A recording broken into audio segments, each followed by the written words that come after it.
Hello, welcome to Historical Fiction, a program in the all-virtual 2021 Virginia Festival of the Book. I'm Sarah Lawson, Associate Director of the Virginia Center for the Book, a program of Virginia Humanities. Thanks for joining us. A couple notes before I hand the program over to our speakers. Please share your questions using the Q&A tab on Zoom. This event also has optional closed captioning, which you can turn on and customize at any time using the closed captions tab at the bottom of your window. If you haven't already read today's books, we hope you will. For details about how to buy them from our partner bookseller for this event, Book No Further, visit vabook.org, where you can also explore our full schedule and watch past events. While you're there, please consider making a donation to support the festival's ongoing work at vabook.org/give. Thanks to our community partner for this event, James River Writers. We also greatly appreciate the support of all festival sponsors, donors, and community partners. Now, I'm pleased to introduce our speakers. Rachel Beanland, author of Florence Adler Swims Forever, writes fiction and essays. Her essays have appeared in Creative Nonfiction and Broad Street, among other places. She has an MFA in creative writing from Virginia Commonwealth University and lives in Richmond, Virginia with her family. Brian Castleberry, author of 9 Shiny Objects, has had stories published in the Southern Review, Day One, Narrative, and other literary journals. He lives in Virginia, where he teaches literature and creative writing at the College of William and Mary. Lauren Francis-Sharma, author of Book of the Little Axe, also wrote Till the Well Runs Dry. She resides near Washington, D.C. with her husband and 2 children, and is the assistant director of the Breadloaf Writers Conference. And our moderator, Lisa Grimes, grew up in the Shenandoah Valley. After many years in Williamsburg, she now lives in Charlottesville and works at UVA. Thank you all for joining us today. Lisa, take it away. Thank you, Sarah, and thank you and Jane for all the work you've done with the festival this year. It's been fantastic, and I know you've reached a lot of people and they've enjoyed it. So I am delighted to speak with our writers today. We're going to open up with each of them giving an introduction to their novel and just giving you a sense for the time and place and voice that they wrote it in. And we're going to be bringing you through time, starting with Lauren, who's going to take us to the 1800s. Lauren? Thank you. Thank you. Lovely to be here. Book of the Little Axe is my latest novel, and it is set partly in Trinidad in the 1700s, late 1700s, and also in Montana in the early 1800s. And it follows a woman who travels from her homeland in Trinidad to Montana. I'm going to actually read an excerpt that's set in Bighorn. Rosa is my protagonist, and she is married to a Black member of the Crow tribe. Something has happened at camp, and Rosa rushes her son Victor away in the middle of the night, and they're on a trail in the woods when Victor begins to grow impatient with his mother. That night, as Ma slept and Victor kept watch over Martinique, it felt like a circle of fire had pestled itself into his chest.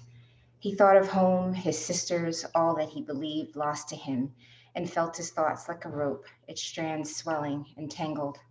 Wake up, Victor. Ma was kneeling over him, shaking his shoulder. You mustn't cry in your sleep like so. She seemed sore, like she'd seen something she hadn't wished to see.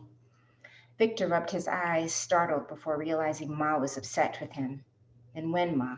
When can I feel what I'm feeling?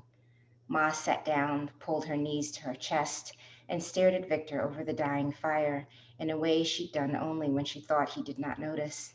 I need to get back home, he said. Your home is with me. What does that mean? The way Ma spoke was never plain, the words always masks. What do you think a mother does, Victor? What do you think I am? A mother, not a mother, your mother. Your mother who drips the world into your mouth like milk from a teat, making sure the host is healthy, making sure you don't get too much or too little. How does that host get fed, Victor? I bring her grain, I fatten her up. You want the whole world? When you see how big and ugly it is, you'll wish for me to break it into pieces and feed it to you so you don't choke. This is not Trinidad, he said to her. I am not a little boy in knickers eating tea sandwiches or whatever it is you dream about, that place no one has ever heard of. Ma doused the last of the embers with water and settled back onto her mat. You're just a child. A child? Then it'll be a child returning home in the morning, Victor said. In the days before his disagreement with Ma, they had alighted upon the Missouri River path. Its woodlands were thick with brambles and brush and fat rattlesnakes. They'd had to detour, for Shields River had bloated to impassable at each end, and mud had cascaded down the sides of the Elkhorns, trapping them to the east and to the west until rain mercifully washed away some of the sludge. All this they had managed with aplomb, and yet it was upon Victor's return to his sleeping mat, after relieving himself, that he stumbled like a little boy onto a coiling, clawing branch that held on to his flesh, ripping it as though starved. "Victor," Ma called out. He bit down on the pain and assured her all was well, but Victor couldn't return to sleep, and at daybreak his leg, from ankle to hip, bulged with fever. He wrapped the wound and wished not to have Ma mother him, prideful and too embarrassed to need her, but his fever raged. A breeze blew and it sprinkled ice onto his cheeks as Ma propped her musket against a tree trunk. She scooped up his leg and set it under her armpit. The leg was plump and shiny, and Victor thrashed and Ma pushed back onto her musket, which tipped and slithered inside a brittle clump of leaves. It was early the next morning, and still Ma suctioned Victor's leg, leaving a trail of bruised ovals atop the shiny. By dusk, the shiny dulled, and Victor's head regained its weight, and when he could think clearly again, Ma shoved a cut of sheepskin into his mouth and sliced open his thigh until the blood stood raised and stiff, like tomato seeds forced to applaud her. Ma lifted his head to the pouch filled with the bitter tea. Her eyes were shadowed, and she slouched like an empty, twisted sack before him. "Drink up," she said. "Is this your mama's tea?" "No, I don't have what I need for my mother's tea." "Why don't you ever talk much about your home, about Trinidad?" "Because children use your words against you like tea sandwiches and knickers." Victor grinned, but he knew he'd hurt her. "The way you spoke to me, I would have never spoken to my mama like that," she said. "I'm sorry." Victor watched her expression, trying to discern if she was open to another question, but could not be certain. "Why did you leave home?" he asked. Ma wiped the lip of the pouch with a worn hemp cloth and placed her hand across his forehead, flipping it over, hoping, it seemed, that at least one side of her hand would register the relief she desperately sought. "I left because there could be no more dignity, and without dignity, living becomes unworthy of life." She avoided his eyes, placing the cloth back onto her waist, storing the pouch in the sack she would forget later to haul into the branches of a tree. The smoke from the fire still billowed as the sun broke through like a gorged udder.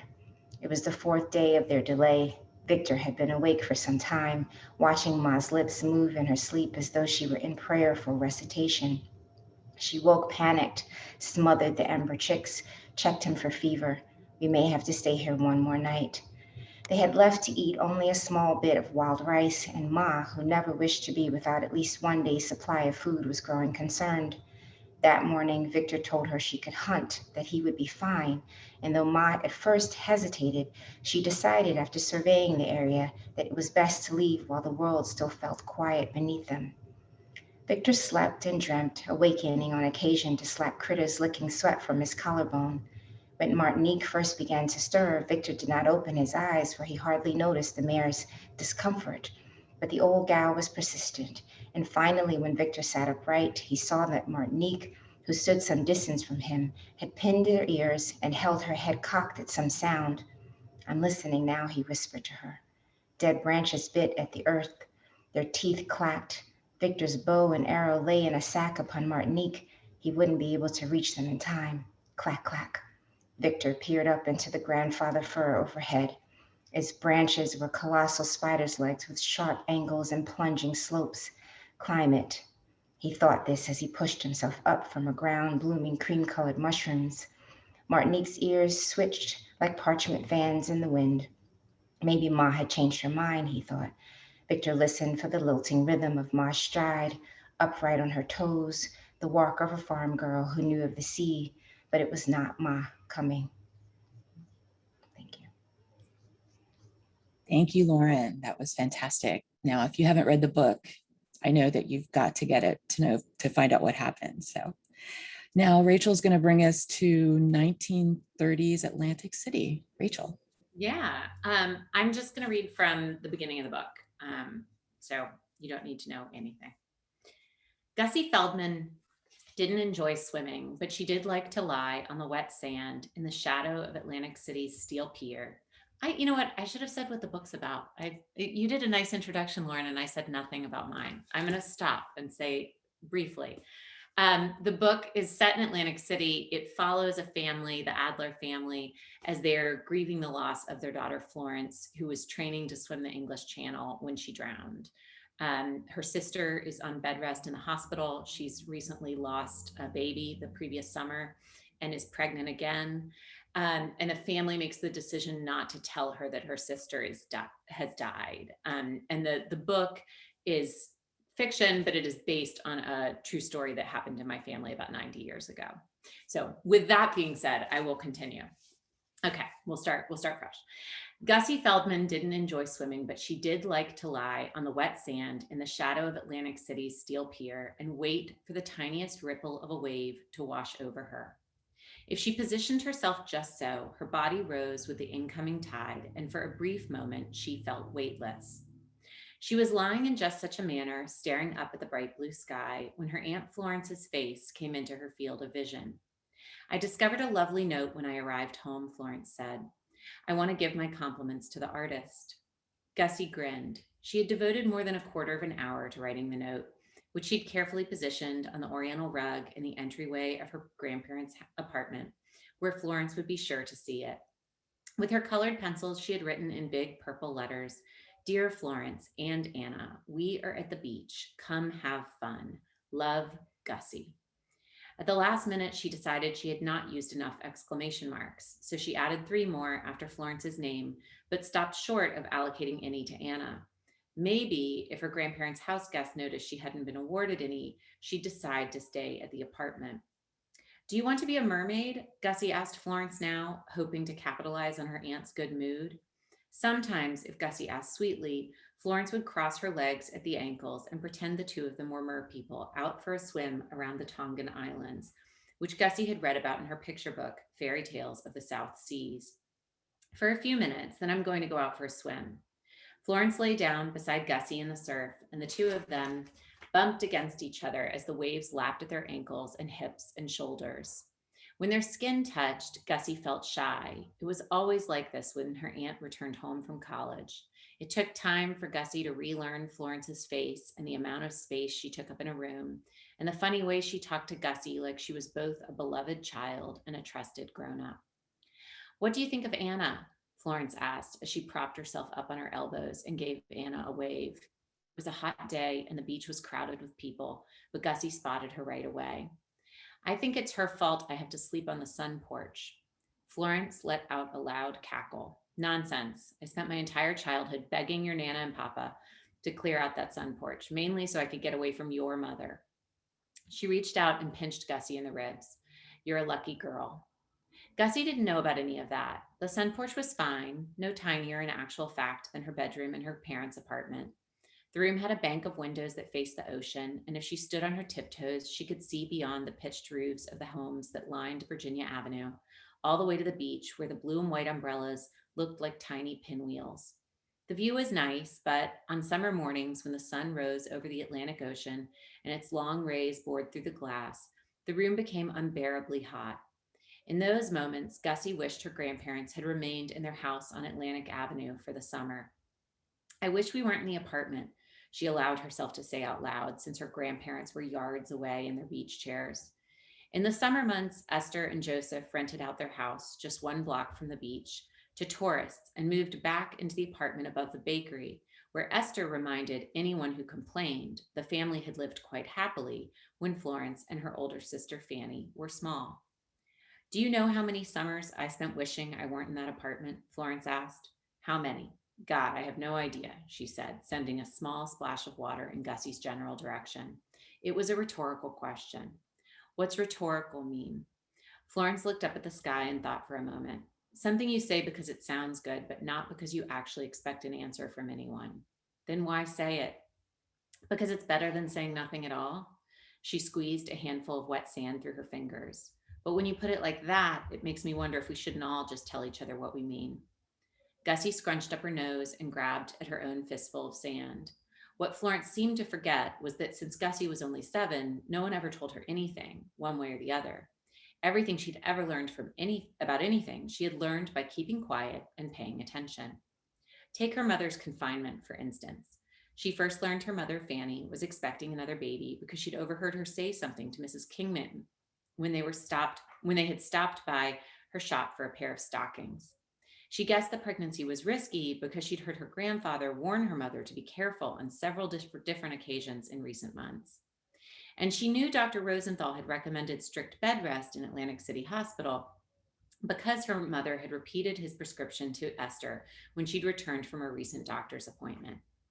There had been a good bit of debate between Gussie's mother and grandmother over what to do with Gussie while her mother was on bed rest.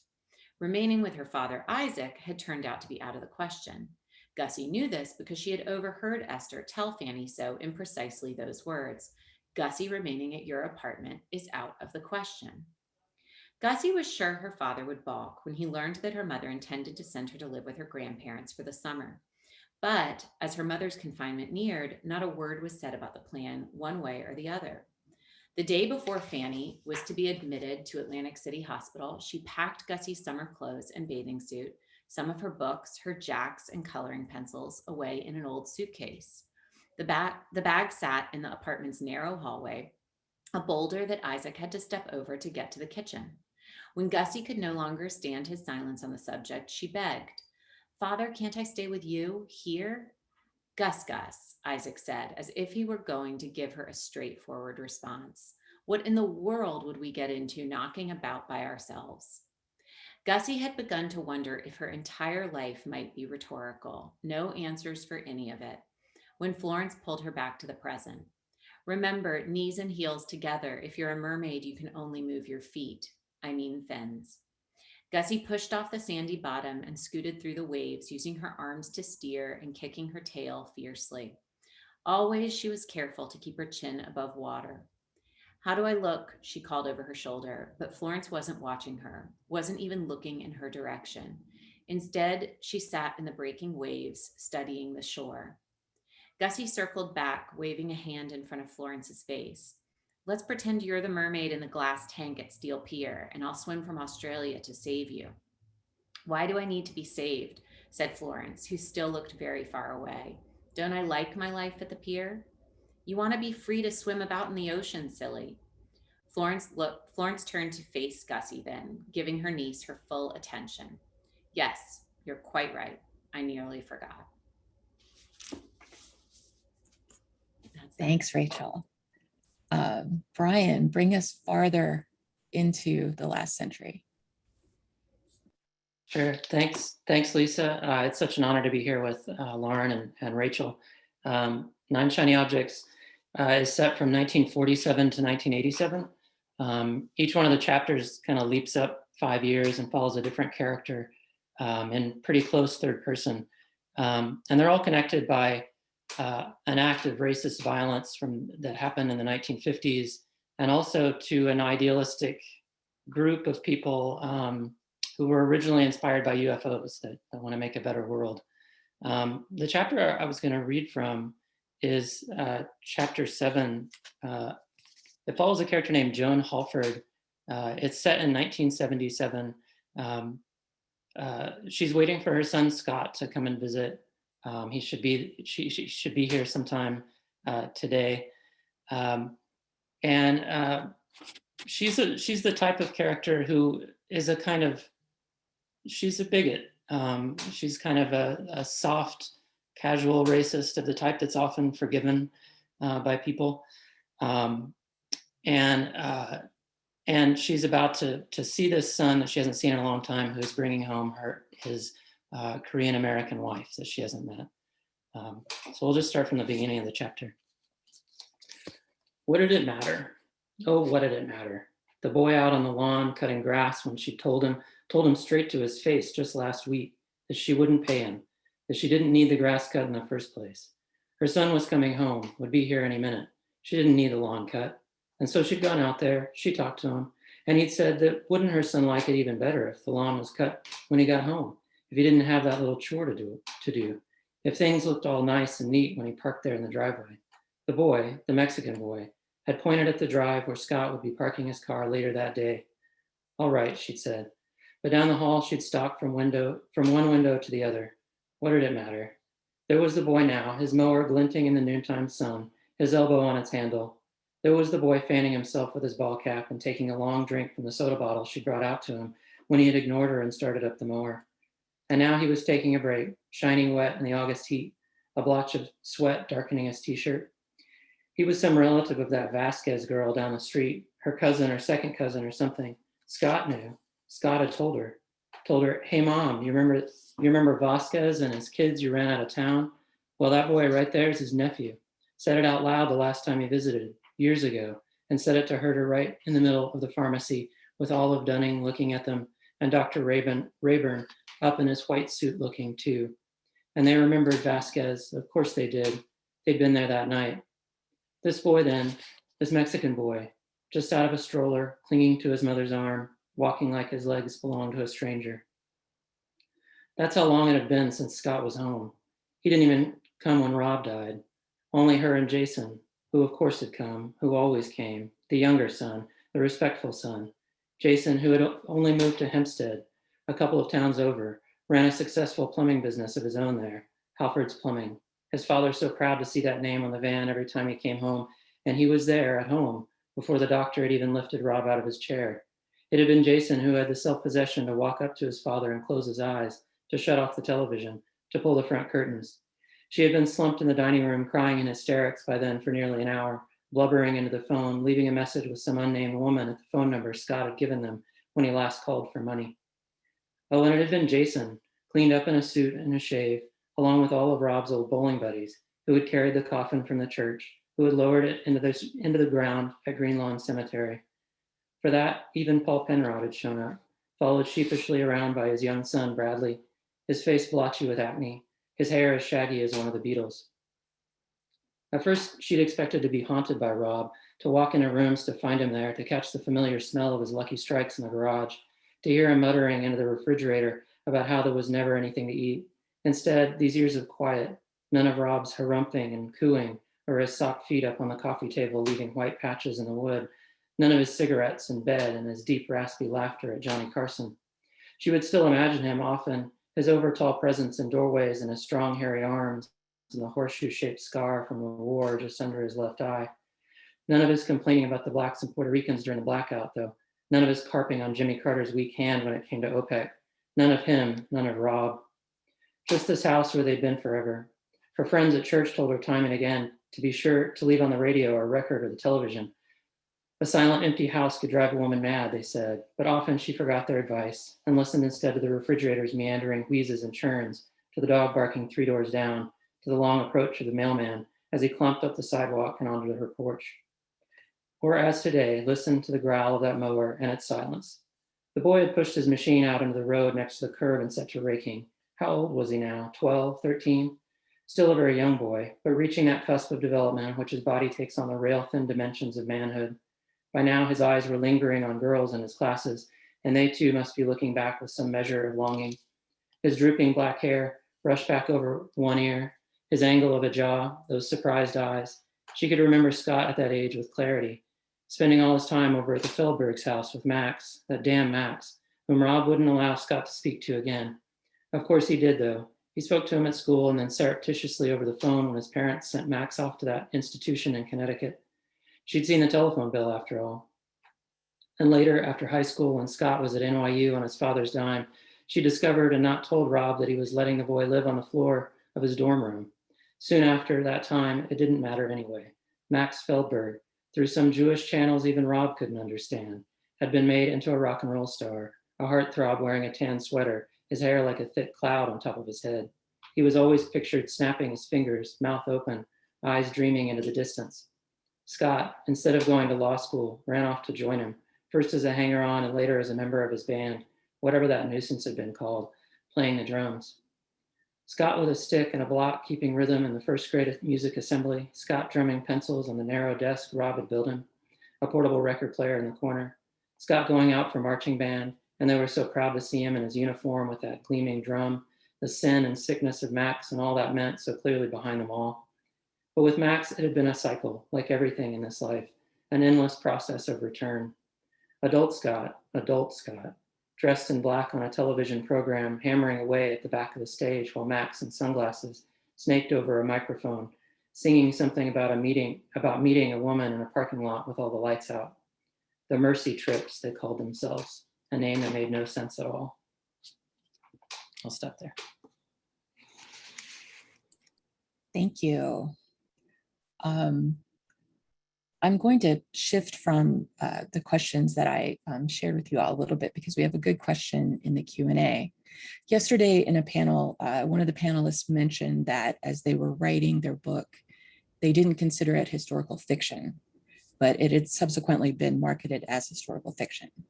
And one of our audience members writes, how do the authors distinguish fiction from historical fiction? Did you consider your work as such while writing, or is this more of a matter of marketing? So, Brian, you're on my screen. Do you want to go first? Yeah, I guess I can. I didn't necessarily think of it as historical fiction, at least like fitting any kind of like genre standards for historical fiction. And I take a lot of leeway with historical details, I guess, historical elements. If a lot of the details might be right, I guess.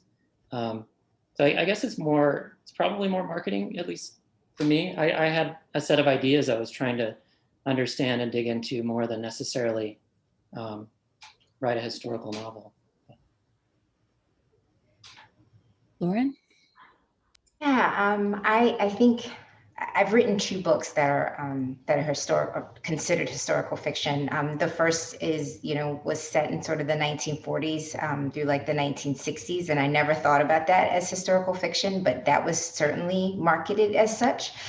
This one to me was certainly historical. I knew the second I started. I mean, when you're delving into different centuries and you've got to research like how people go to the bathroom, I think you pretty much know that you're in the historical fiction territory.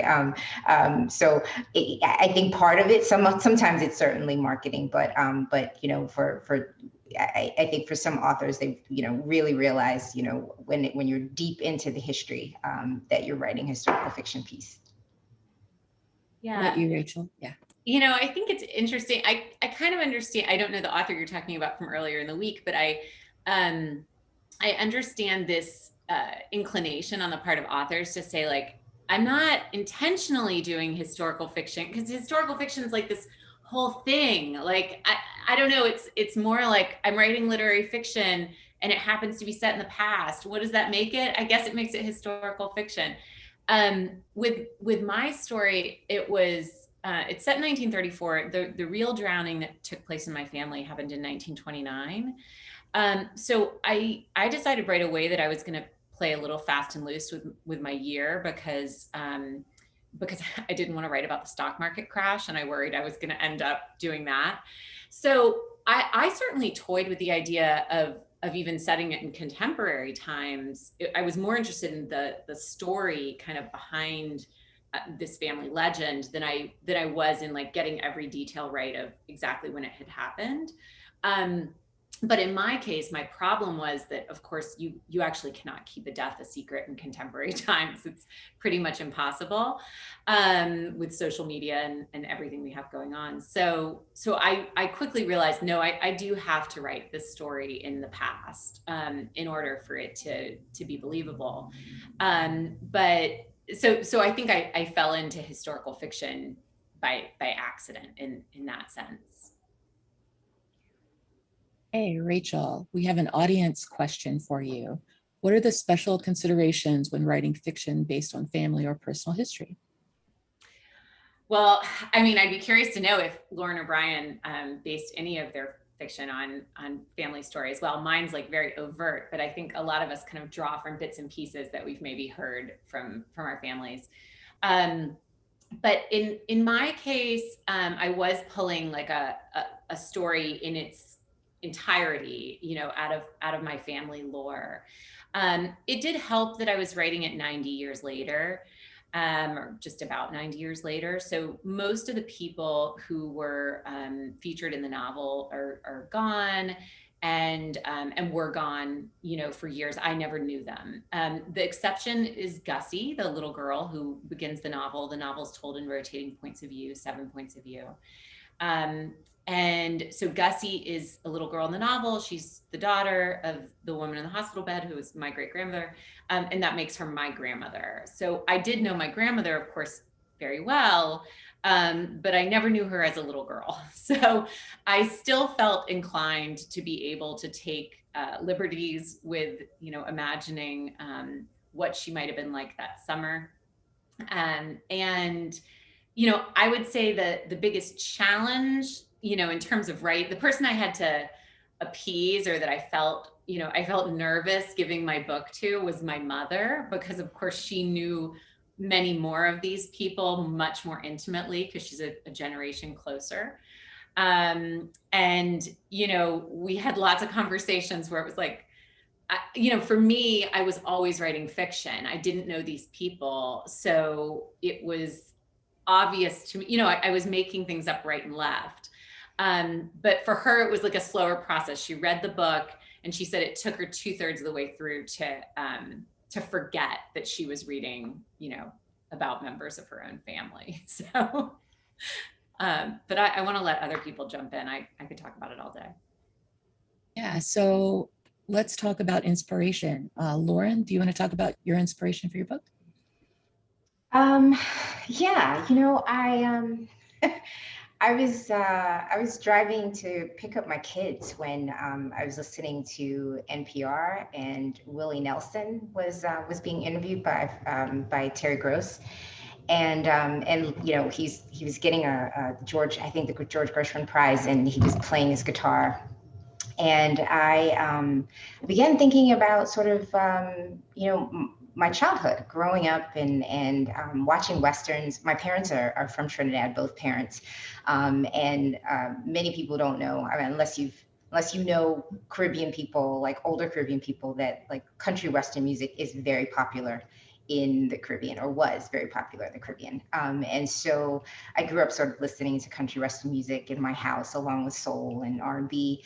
But my parents were very big into Westerns. And so I'm listening to Willie on Fresh Air, and I'm thinking about sort of Bonanza and Big Valley and all the like old movies that my dad and my mom used to watch. And I had this incredible nostalgic feeling, this sort of desire to sort of, revisit that time. And one of the things that was, I remember watching Little House on the Prairie, and and just like wanting to be Laura Ingalls so badly. And I remember thinking as I was driving in the car about how, throughout the entire time watching Little House, there were very few characters that looked like me. And I began thinking about, what life would have looked like for a free Black family living in Trinidad during this particular time,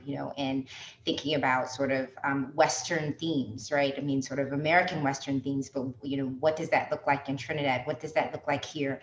And so, it got me really curious. And that's when I started to sort of open up the history books to see if would this be possible? Is this a possibility? And we'll probably get to that point, but yes, indeed, it was possible. Thank you.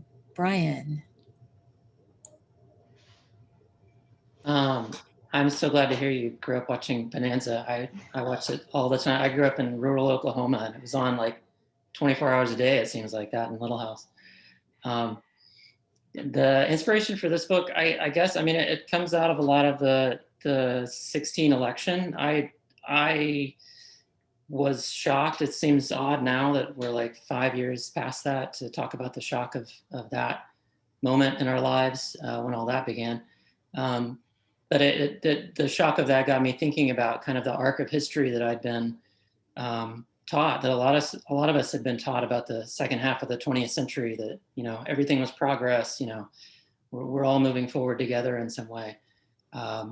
And when I started the book, I started thinking about this kind of like alternate, more realistic version of that history. And the only way I could get at it was to try to tell it from many different characters' points of view and space them out. I also had an old idea for a novel that was all set in the 50s and had to do with UFOs, and I just like stole that for myself and kind of packed it in. Kind of ran with it. But I kind of like, I was inspired by the questions I had about us as Americans and what we tell ourselves and what we understand about ourselves. And I guess more than anything, that was like my inspiration, was like those series of questions and what I could find out by writing and discovering the characters. I don't know that writers ever find real answers when they have questions, but they do like power us through these things, and then you get done and it's just kind of done. You're still left with more questions. I agree. That's kind of where I got started. Thank you. And all of these books and reading them, you know, we learn so much about the period and what's going on in the world, the politics. You've done a wonderful job with that, all three of you. I'd like to move into kind of more nuts and bolts questions. So I'd like to know about the research you did for your book. So moving from inspiration, the germ that you started from, to the nitty gritty, the hard work. And I'd like to know, you know, what kind of resources you tapped into, what you found particularly useful. And also because I'm getting the feeling that we've got some writers in the audience, what piece of advice would you give to someone who's hoping to write a novel involving historical research? And Brian, would you like to start? Sure, yeah. Every time I get asked about this, I end up quoting my friend Hernan Diaz, and I think one day he's gonna like send me a cease and desist letter because it's really like his ideas that I'm always using. He talks about research for fiction, especially historical fiction, as rather than research, it's just your reading. And if you're reading the things that you love and you're interested in, you're going to learn a lot of the details that you'll need, at least the scaffolding that you'll need to write about a time. It can be really hard. I mean, Lauren probably can speak to this more than I can, as far as like having an idea and then having to like go out and research totally new things. I was lucky in that like I already had all these things that I was interested in and reading about, and you know, learning the details about these different eras in 20th century culture, that I could just kind of go back to, or you know, go back to dog-eared copies of books that I'd already read. And I guess that's part of my advice for writers, is to you know, kind of learn from what it is you love. If there's an era that you love reading about and learning everything about, that's your first stage of research right there. I guess that's kind of what I would say. Great. Rachel? I think everything Brian says is wise. Certainly reading widely helps. With Atlantic City, I had not grown up there. You know, it had been several generations since my family had lived there. And I had a couple of stories to go on, you know, that my grandparents had told me. But other than that, I was really starting from scratch. Like I might as well have picked a town I had no connection to whatsoever to begin my research on.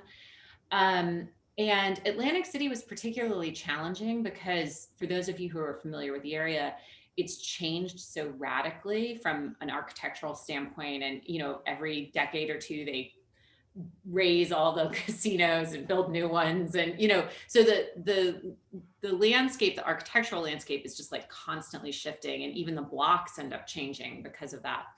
So you couldn't really just drive around and get it and kind of like take away the McDonald's and imagine what it would have been like in the 1930s. So I started from scratch. I was grateful to have a lot of really great travel guides, because Atlantic City was always a tourist town from its beginning in the 1860s, 70s. You know, it started as a place that Philadelphians could get away to on the train. And so I had some early travel guides. I had a lot of really wonderful postcards, because all of these hotels and piers and restaurants in Atlantic City would print postcards that people could send, you know, across the country. So that was really wonderful, because almost every scene that I wrote in the book, you know, if I wanted to put someone on a pier, if I wanted to put them in a hotel, I could do a quick Google search and find, you know, an image of what that building looked like what the interior of the building even looked like. You know, these postcards are on eBay now, they're in archives, they're all over the place. So that was super helpful. And I even used, like you can kind of see it behind me, I had a map that I printed out. And so between my postcards and then the map, and I would have my little pins for where my scenes were taking place, it really helped me bring Atlantic City to life, you know, as I was writing the characters kind of moving around the town.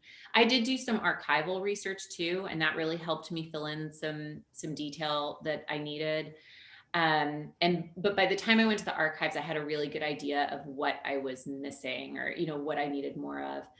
I think the beauty for a novelist is you can get away with using a lot of secondary research. Like someone else has already written the book on Jewish communities in Southern New Jersey in the 1930s, and you can read it and digest it and, you know, take away what you need.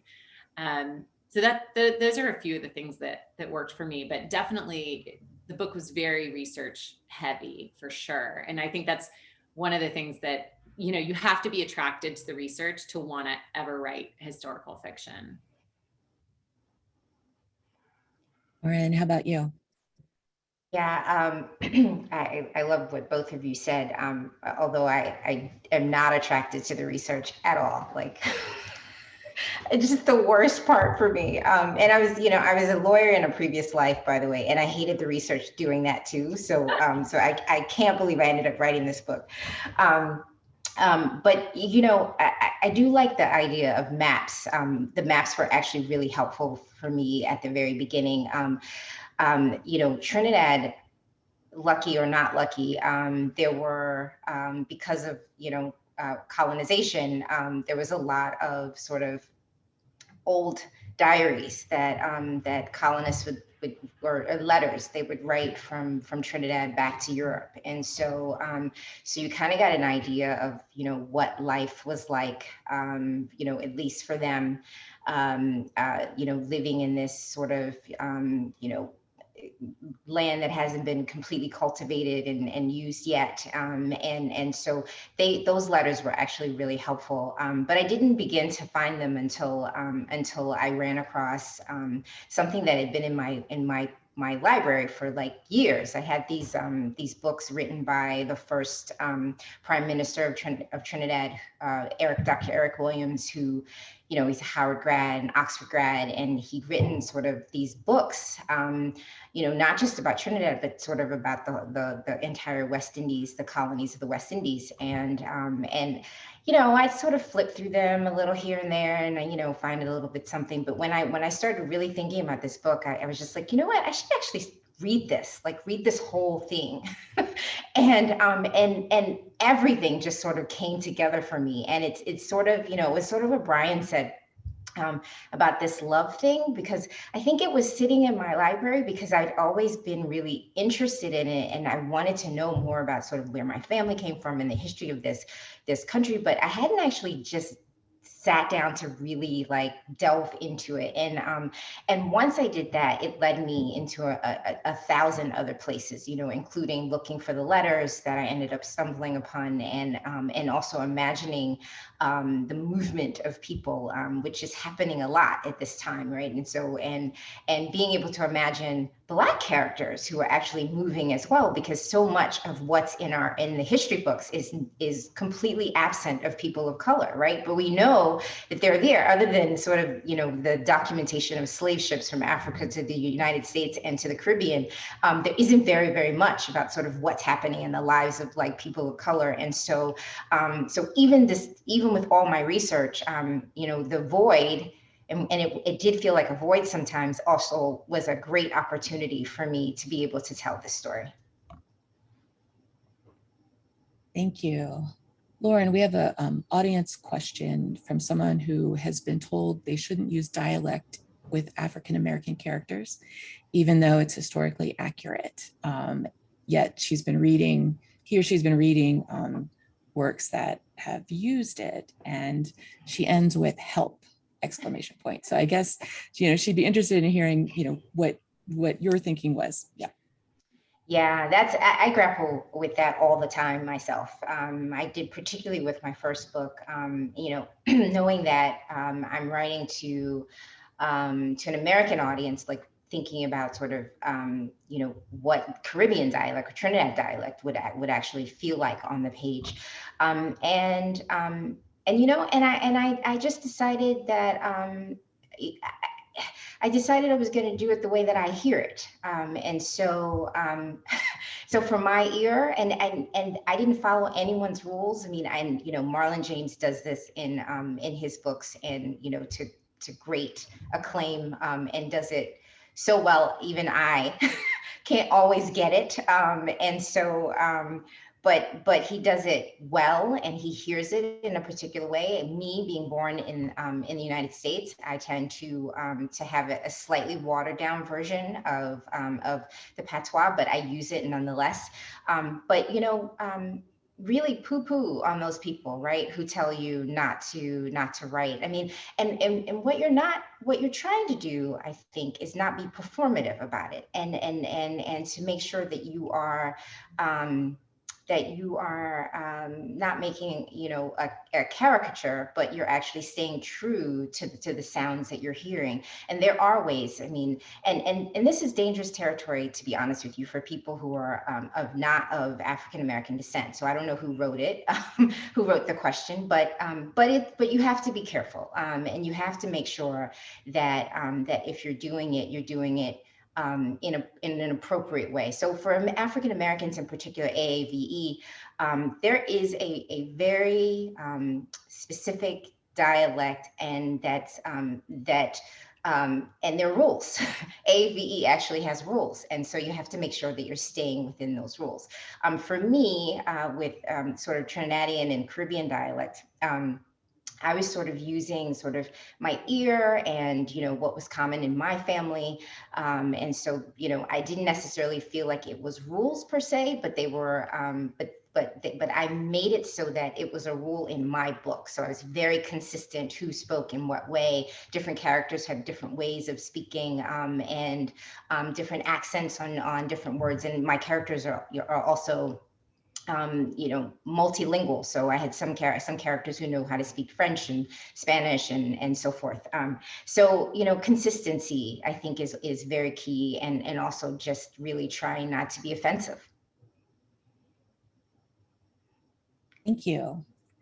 I'm curious about what kinds of things you are reading, watching, listening to as you are writing your book. Some authors don't want to read anything that's the same type of work set in the same period.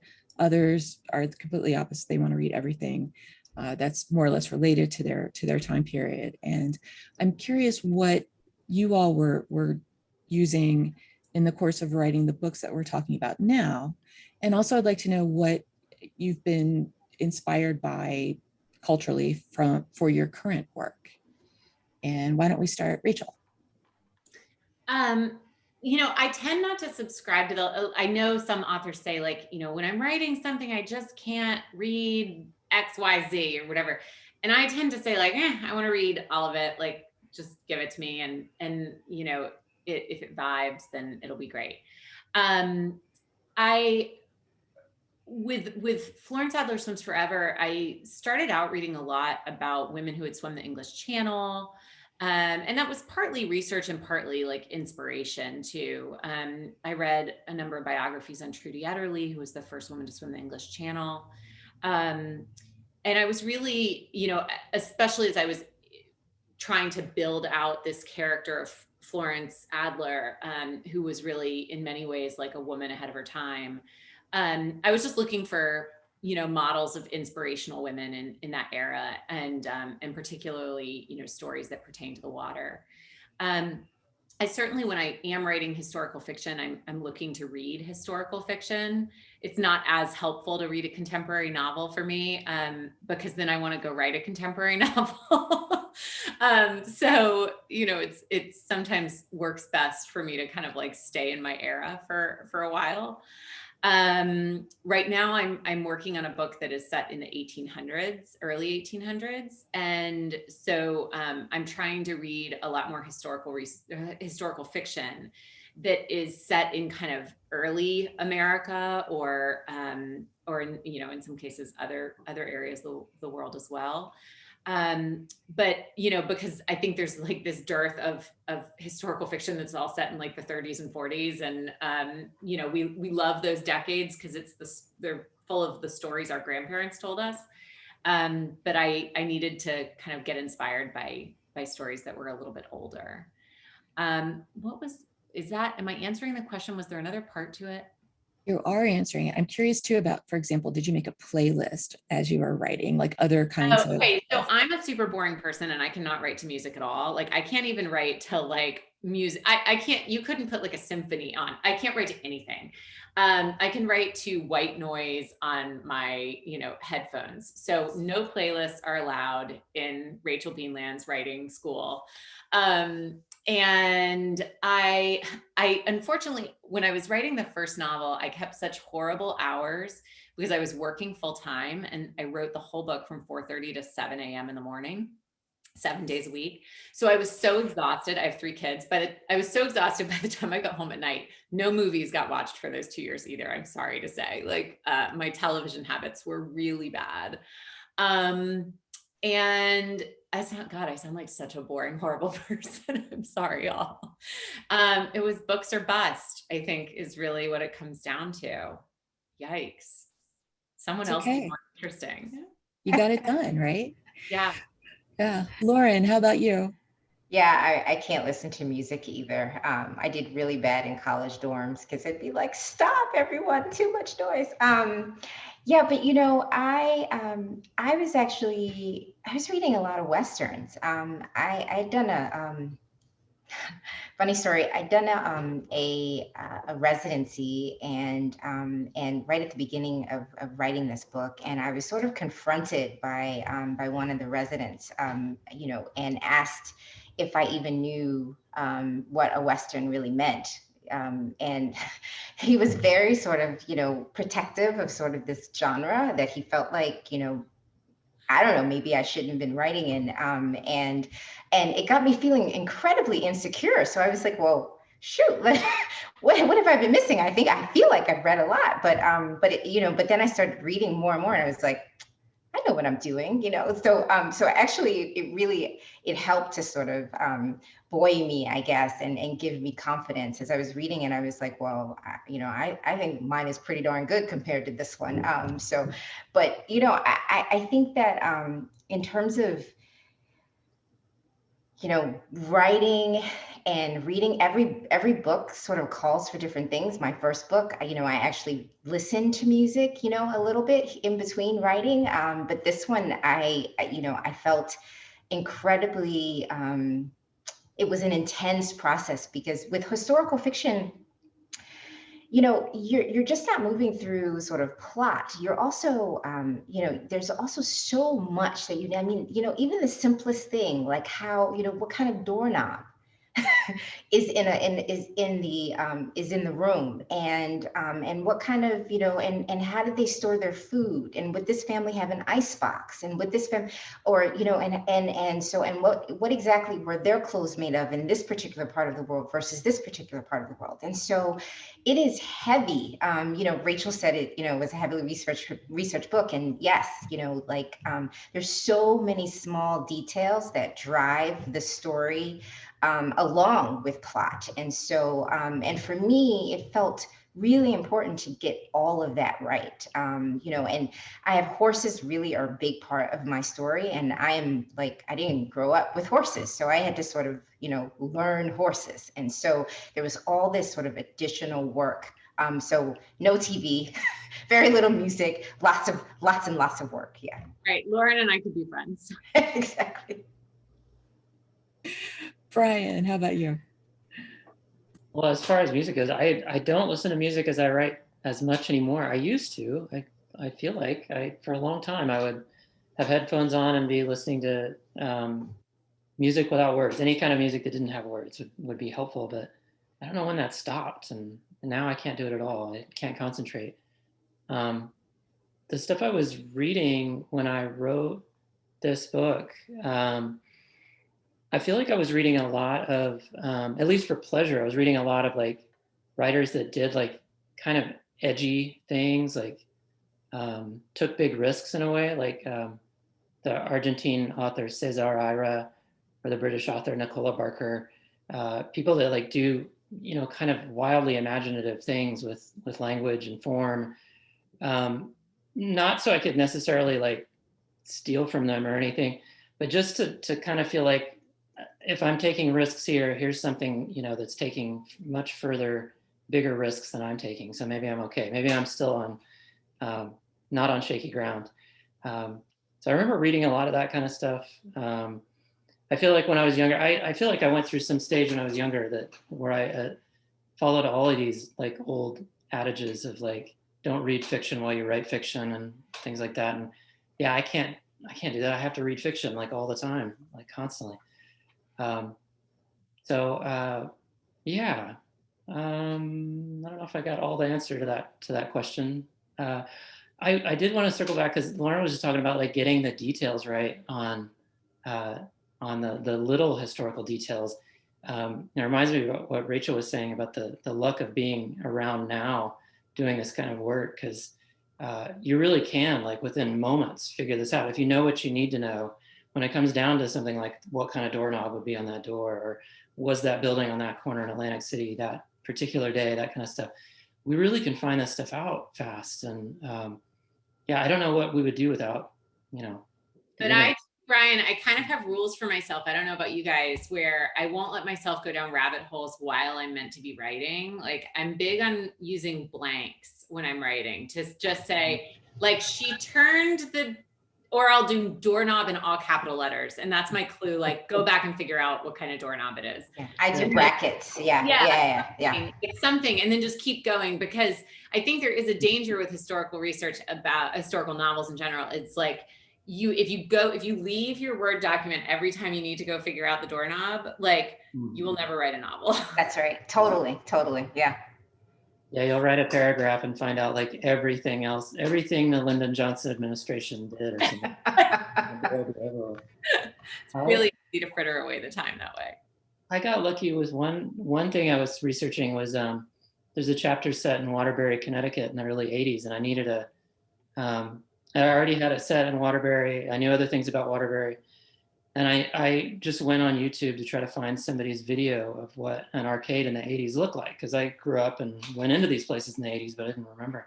And somebody had literally posted a video of a place called Crazy Eights, an actual arcade in Waterbury, Connecticut that everybody went to in the early 80s. I love it.